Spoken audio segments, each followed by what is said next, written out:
نحمده ونصلي على رسوله الكريم اما بعد فقد قال الله تعالى في الكلام المجيد والفرقان الحميد فاعوذ بالله من الشيطان الرجيم بسم الله الرحمن الرحيم انا نحن نزلنا الذکر وانا له لحافظون۔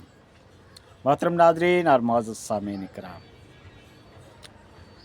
ہے قول محمد قول خداوندی، فرمان بدلا نہیں جائے گا، بدلے گا لاکھ زمانہ مگر قرآن بدلا نہیں جائے گا۔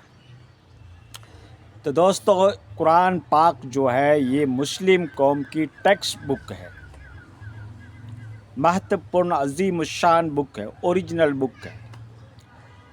اور جا کے آپ سرچ کیجئے کہ دنیا میں سب سے زیادہ پڑھے جانے والی کتاب اللہ کا کلام ہے، قرآن پاک ہے۔ قرآن جو ہے یہ اللہ رب العزت کے الفاظات ہیں، اللہ کا کلام ہے، اور جبریل امین اس کو لے کے آئے اور ہمارے آقا نامدار محمد مصطفیٰ احمد مجتبیٰ سرور کائنات صاحب لولاق سید الانبیاء صلی اللہ علیہ وسلم کے دل کے اوپر نازل فرمایا اور آپ کو سکھایا۔ تو یہ اللہ کا کلام ہے، کلام اللہ یعنی اللہ کی بات، اللہ کا کلام۔ اور اس کے اندر اسلام کے قریب سارے احکامات اللہ نے قرآن پاک میں مینشن کر دیے، ذکر کر دیے، بتا دیے شارٹ کٹ کے حساب سے۔ اس کی تفصیل جو ہے وہ احادیث نبوی کے اندر ہے۔ اس لیے میں منکرین احادیث کو یہ کہوں گا کہ آپ کہتے ہو کہ ہم حدیث کے اوپر کیسے وشواس کریں، اتنے ادوار سے گزر کر حدیث ہمارے پاس پہنچی ہے، آیا یہ اتھینٹک ہے یا نہیں ہے، ہم کیسے وشواس کریں؟ تو دوستو، اللہ کے کلام کو ڈائریکٹ پڑھ کر آپ احکام شریعت کو نہیں پہچان سکتے۔ اسلام کے جو بنیادی اصول ہیں، نماز، روزہ، زکوٰۃ، حج، علم میراث، اس کو آپ کس طریقے سے سمجھ سکتے ہیں؟ یہ ساری تفصیلات تو آپ کو حدیث مبارکہ کے اندر بتائی گئی ہے۔ قرآن کہہ رہا ہے اقیم الصلاۃ، نماز کو قائم کرو۔ نماز میں کتنی رکعت ہوتی ہے، نماز کیسے ٹوٹتی ہے، نماز کے کیا فرائض ہیں، نماز کو کس طریقے سے ادا کیا جائے گا، یہ تو آپ کو حدیث مبارکہ میں ملے گا۔ رمضان کے روزے بتائے گئے ہیں، لیکن روزہ کس طریقے سے رکھنا چاہیے، کب رکھنا چاہیے، اور روزے کے فاسدات کیا ہیں، روزہ کس سے ٹوٹتا ہے، روزے کے مسائل کیا ہیں، یہ ساری باتیں آپ کو حدیث مبارکہ میں ملے گی۔ اس لیے حدیث کو ماننا ضروری ہے، حدیث کی کتب کے اوپر ایمان لانا، اور اللہ کے نبی صلی اللہ علیہ وسلم اپنی طرف سے کچھ نہیں کہتے، وہی کہتے ہیں جو اللہ ان کے دل کے اندر ڈالتا ہے۔ وما ینطق عن الہویٰ۔ تو دوستو، اس لیے حدیث مبارکہ کو بھی ماننا پڑے گا اور اللہ کے کلام کو بھی ماننا پڑے گا۔ پھر اللہ کے نبی کی حدیث مبارکہ جو ہے وہ آج کل کمپاؤنڈ فارم کے اندر ہمیں سیاہ ستہ بک جس کو کہتے ہیں، 6 معتبر کتابیں، اس میں حدیث ہمیں ملتی ہے۔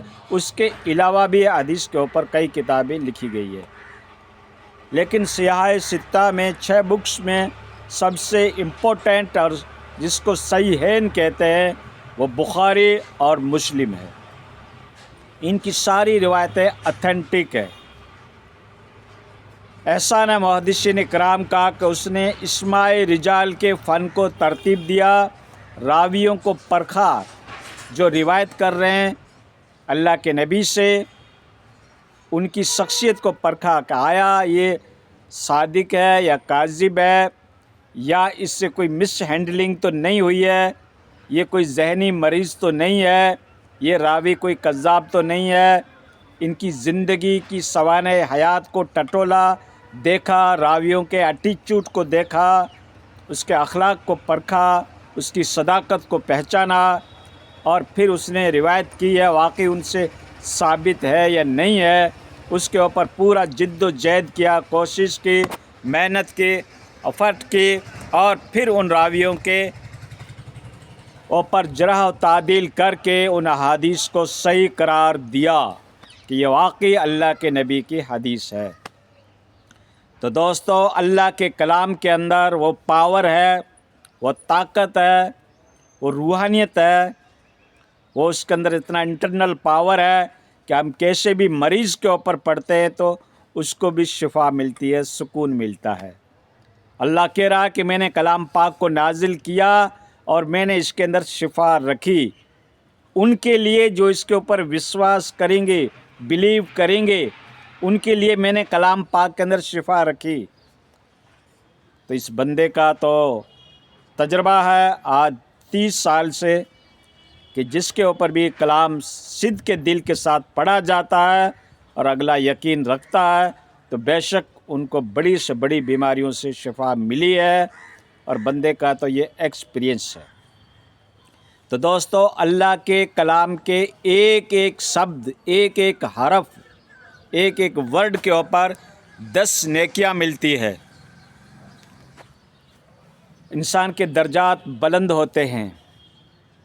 الف لام میم، یہ 3 شبد ہو گئے۔ الف لام میم ہم نے پڑھا، 30 نیکیاں مل گئی۔ اور پورا کلام پڑھنے سے کتنی نیکیاں ملے گی؟ تو دوستو، اللہ کا کلام جو ہے یہ رشد و ہدایت کا منبع ہے، سر چشمہ ہے۔ اس سے ہم کو ہدایتیں ملتی ہے، ہم اپنی زندگی کی اصلاح کر سکتے ہیں، عقائد کی اصلاح کر سکتے ہیں، ایمان کی اصلاح کر سکتے ہیں، توحید کو سیکھ سکتے ہیں جو اسلام کی مین چیز ہے، مین بنیادی چیز ہے۔ عقائد کے اعتبار سے توحید بنیادی چیز ہے۔ توحید کے بارے میں 0 ٹالرنس، کسی کو برداشت نہیں کیا جائے گا، چاہے کتنا بڑا اکابر ہو، چاہے کتنا بڑا ملت کا اور رجالن ابکریون ہو، اگر توحید کے بارے میں مس ہینڈلنگ کرتا ہے یا ذرا سی بھی لغزش کرتا ہے یا توحید کے بارے میں ذرا برابر بھی کوئی نرم رویہ رکھتا ہے تو ہم اس کی بات کو ٹھکرا دیں گے، دیوار پہ ماریں گے، چاہے وہ کتنا بڑا امام ہے، چاہے کتنا بڑا محدث ہے، چاہے کتنا بڑا وہ مفسر ہے، محقق ہے۔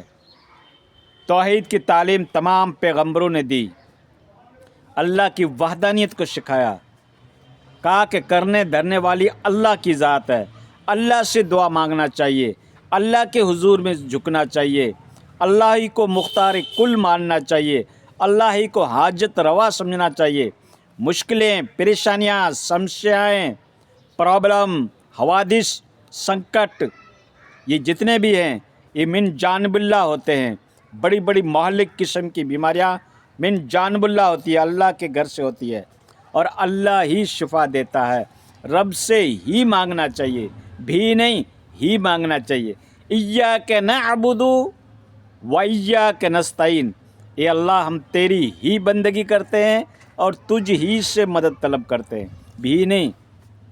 ایسا نہیں کہ فلاں بابا سے بھی کرتے ہیں، فلاں بزرگ سے بھی کرتے ہیں، فلاں اولیاء سے بھی کرتے ہیں اور اللہ سے بھی کرتے ہیں، ان سے بھی دعا کرتے ہیں اور اللہ سے بھی کرتے ہیں۔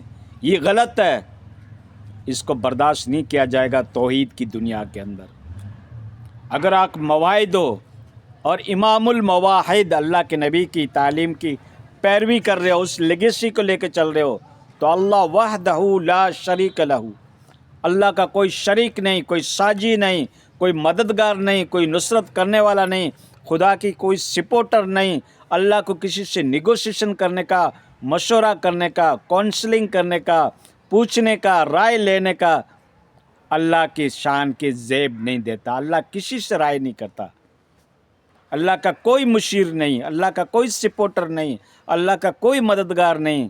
وہ ہر ایک کی مدد کرتا ہے، وہ تنے تنا ہے، ازل سے ہے اور ابد تک رہے گا، وہ ہمیشہ ہے اور ہمیشہ اس کی ذات رہے گی۔